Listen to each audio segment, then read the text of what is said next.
Hey everyone, and welcome back to another King Arthur Legends Rise video. So today, guys, we are talking about a hero that I think is very underappreciated. He can be used really anywhere in this game. Now, granted, he's not going to be the best case scenario for you, best in class, but the fact that he is given to you, he's free, and he's one of the characters that is kind of most important early on with the Burning Land dungeon, which is Anguish. However, I think a lot of people don't understand how much damage Anguish can actually do. Now, when you get Anguish, I think it's on day 14 for a new account. Anguish comes with his Frost Relic, which, in my opinion, is probably his best relic. So that's always nice. On his third skill, he has an extremely high multiplier, and he has the ability to land 3 DOTs. And the DOTs are chills, which kind of scales really well into the end game, because as you'll see as you progress your account, one of the things that people will really struggle with is speed. They'll have a hard time finding the right speed on characters while also trying to get the other stats that they need, like hit accuracy, crit rate, crit damage, HP, all that stuff. So Chill is a pretty underrated damage over time effect as well because of the secondary ability, which is lowering the attack speed alongside taking the 3% damage. So yeah, Anguish, I think he gets overlooked by heroes like Lancelot. I think Lancelot does a lot of the same things as Anguish. However, I think Lancelot, with him being a legendary, it makes him much harder to build in the early game for people. And then also, upgrading his weapon, I think, is a bit rough as well.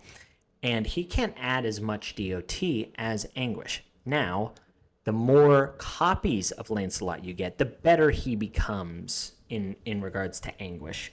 But Anguish does better single target damage than Lancelot. Lancelot is just like this AoE guy who extends a lot of debuffs, puts a unique debuff or DOT on an enemy, and so on and so forth. So Lancelot is very good. He also has a great leader skill too, which is just raw speed no matter where you use him as a leader.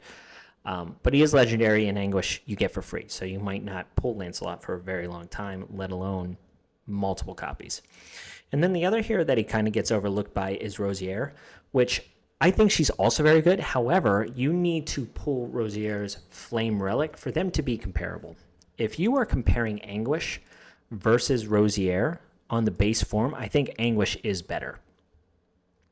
Once you get Rosier's Flame Relic, you can make a case that Rosier is better. But even then, I think in the later game, Anguish, he's much easier to keep alive because he's a control hero, whereas Rosier is an attack hero. So he has a little bit more HP. Or actually, I think it's defense. I think Rosier has more HP than Anguish, ironically. But her defense is less, and she also has these abilities in her kit where she reduces her HP. But yeah, anyway, I just wanted to showcase Anguish because I think he's, like I said, vastly underrated. He's got some pretty good passives as well. And the nice thing is he's only competing with one other hero in the Steed faction for the talismans, and that is Cormac. So Cormac, I think, is also a fantastic rare. He's a great damage dealer. But Anguish can cover more areas than Cormac, which is ironic. So yeah, basically, he gives himself effect accuracy increase and attack increase all the time. It's up all the time because his passive, you can skill it down to a 1-turn cooldown, and the buffs that he gives himself are for 2 turns. So he's constantly making himself stronger. And he's one of the few people, I think he's the only other person other than Lancelot that has the damage over time take an increase. This is very rare debuff in the game, but it really stacks up the amount of damage that these DOTs do. And I'm going to show you some runs where even if a boss has the ability to reduce DOT damage by like 90%, Anguish is still pumping out a lot of damage from his DOTs. And I think this is what makes him good, is because if you build him with more so effect accuracy in mind and a little bit of attack in the background, he pumps out a good amount of damage. Whereas Rosier needs, much higher attack stats to pump out her damage, but then she's harder to build with the effect accuracy in mind because she's not getting as much damage over time damage because she doesn't have the DOT taken increase. Now, if you pair them together, they're also great, and you'll see some runs where I do that. But yeah, without further ado, let's go talk about where he's very good and how I have him built in these runs. So he is in Vigor Set. I think most people know that Vigor Set is crazy. It's an extremely great set, and there's no difference here. Almost all of the heroes that I have built are in some kind of Vigor Set, I think. It's been talked about ad nauseum that Vigor is kind of the key for PvE, whereas you can mix and match for, PvP stuff. So yeah, he's got a damage set, and then he also has a Vigor set, and then he's wearing the Corrosion set for his keepsakes, which give him an additional DOT. So once he inflicts a damage over time ability, he then inflicts another random DOT, which is awesome. So these are his overall stats. I won't show all of his gear for the substats, but he's pretty quick. And I'm showing you end game kind of runs. So if you can't achieve these stats yet, it's okay. But the point that I'm trying to make with Anguish here is when you get him early, if you invest in him, he will scale into the end game. So he's a very efficient character for new players. You don't have to feel like you're wasting resources. He can fill the role of damage dealer for you. So he's got some decent attack, HP, and defense. Okay speed. He's got about 50% effect accuracy. And remember, he gives himself effect accuracy from his passive. So that's very good. As far as the necklace and stuff goes, he has an attack percentage necklace. He has an attack percentage earring with Vigor, and then he has the attack speed with his ring. He also has attack speed on the orb. He has effect accuracy on the belt, and here he's got crit rate. Okay? So that's what he's working with. Now, I'm going to talk about the teams here that he's in, and I'm going to run some clips in the background. So here at Penveed, all of these heroes are given to you for free. You can also use Tristan here. Tristan is absolutely great. He fills that role completely. The reason why I'm not using Tristan in this run is because Tristan also does a crazy amount of damage. I have him built pretty well, and I didn't want him to overshadow Anguish.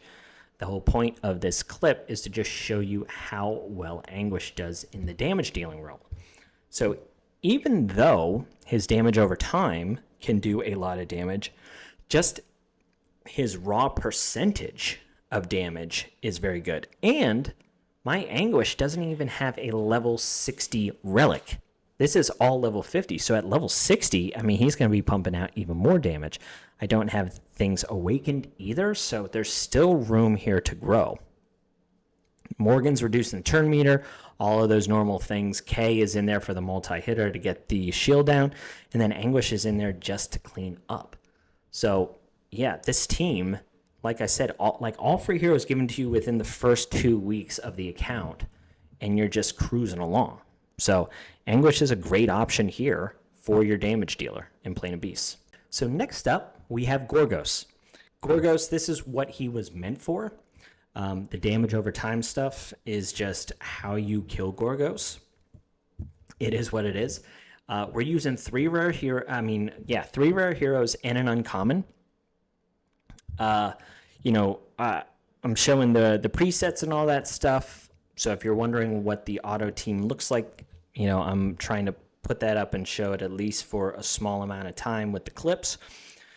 But all of these things are accessible. I think Rosiere's Frost Relic is the only thing that you'll have to try and find in the relic shop or whatever, or pull it. If you don't have it, it's okay. You don't need to use her. Anguish can get the job done. You'll just have to fill the role with like a healer or something like that, because you'll need Anguish to stay alive. But the Jarrett cleanses all of the damage over time effects from Gorgos.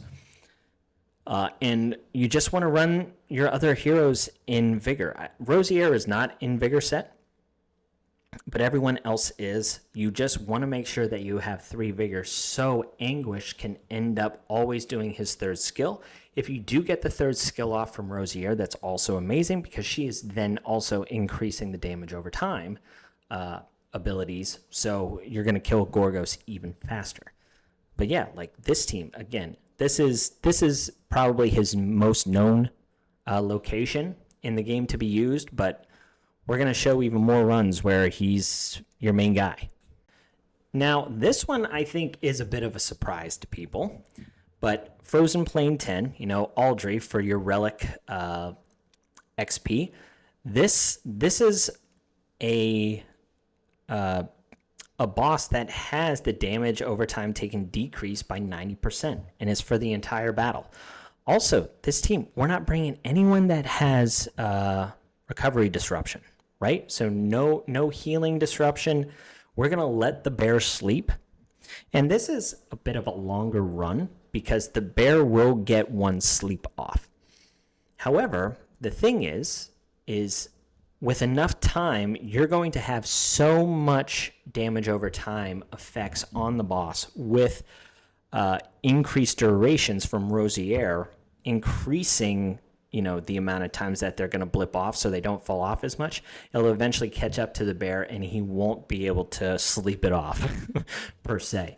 So even though this is a bit of a slower run, it's all rares and it's all baseline heroes other than the Sarah.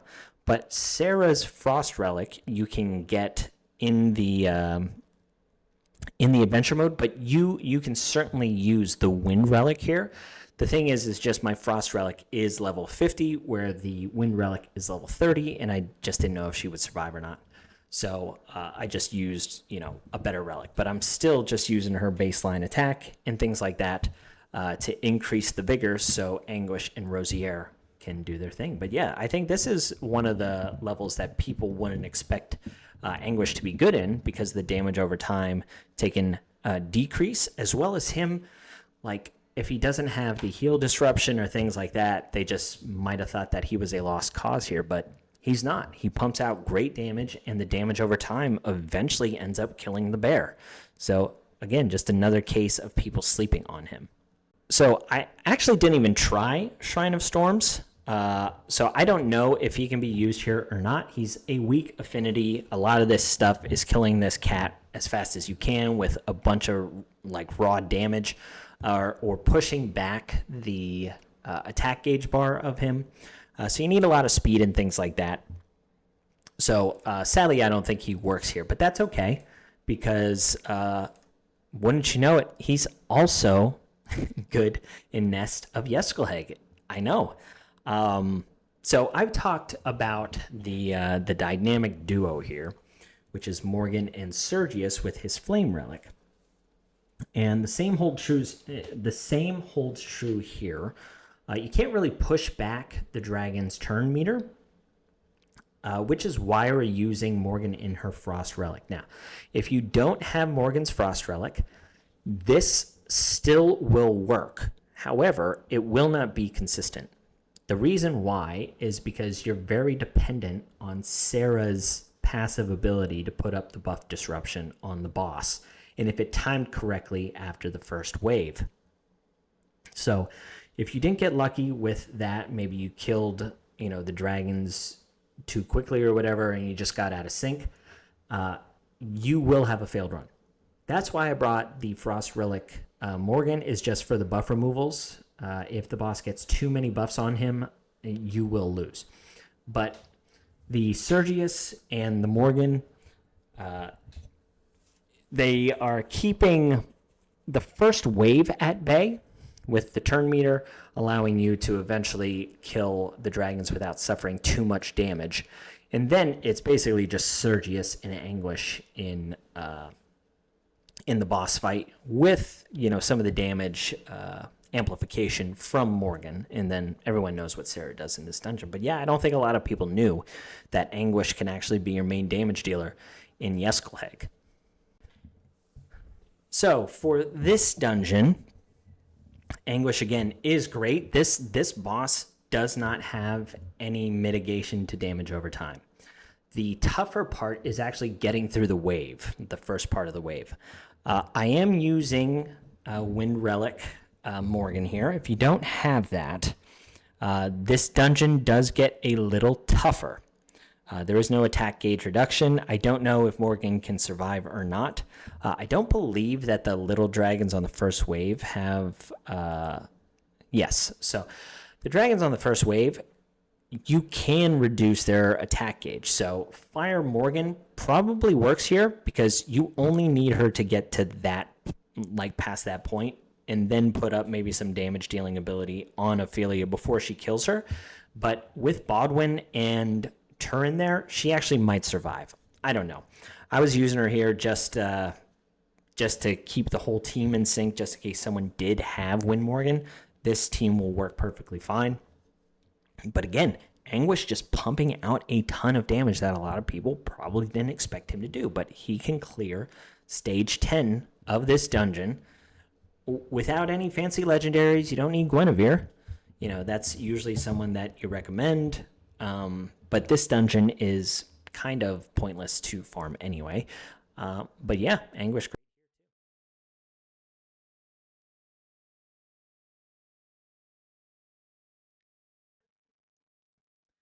So Anguish can be used in Fortress. I did a run here and it did clear, but Anguish died just because I did not get the attack gauge reduction from Morgan on one of the loops, and he died. But Sergius and Morgan killed the dragon anyway. The thing is you can basically slot any other person in Anguish's spot. As long as you have Morgan and Sergius here, this whole dungeon is a joke.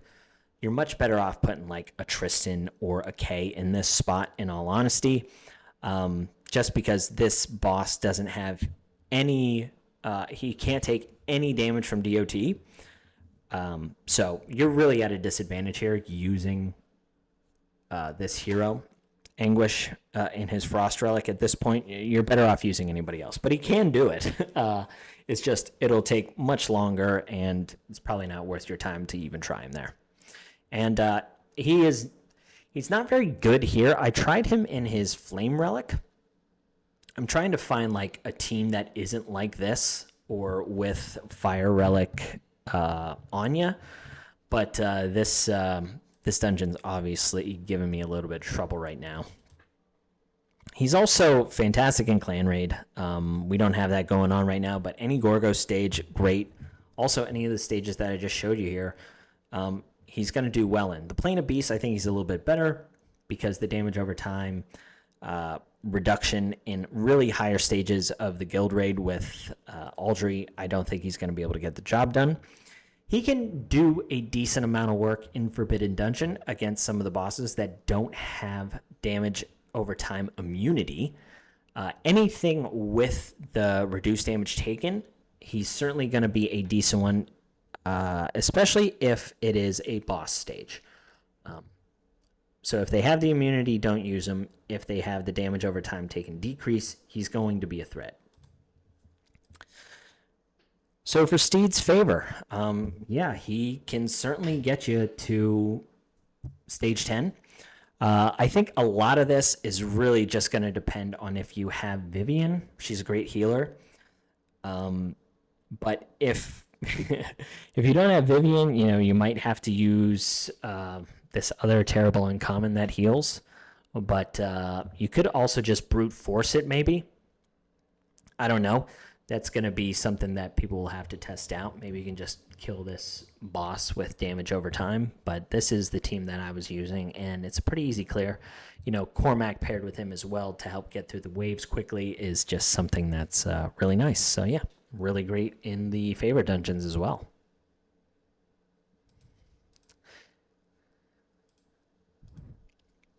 Now, I already used my sealed temple runs, sadly, but if you'll notice, you take a look at the old bossies here, and you'll see that Serenos does not have any kind of damage over time immunity. So yes, he will do crazy work here too. I think the first wave will be a bit slow, just because you're going to have to target like the limbs and stuff first. So this is kind of a pain in the butt. He's not best in class here for like a speed run, but he can certainly do it. Like if you fill this slot with Cormac, whatever. I've shown on my Master of Death video, some free-to-play friendly stuff that you don't need those heroes that I showed, but I'm kind of just speed running it at that point. And then Crom Crouch, the first wave of Crom Crouch, he does have DOT immunity. So you're just going to be basing it off of the raw damage from Anguish, but he can certainly get the job done. And then the second wave, that Crom Crouch does not have DOT immunity, so the DOT is going to do some work there. But yeah, guys, that's Anguish. Do not sleep on that character. He is extremely efficient. The game developers did something great with this game, which is giving you very, very strong heroes at the beginning. You don't have to pull for crazy good heroes. They give you plenty of heroes to scale all the way into the end game with PvE, which is great. I think that's the way to do it. But yeah, I hope you enjoyed, guys. Like the video. If you did enjoy it, subscribe if you haven't yet. Leave me a comment what you thought. Did you undervalue Anguish? You gonna go build them? All those good things. All right, that's all I got for you. I'll catch you on the next one. See ya.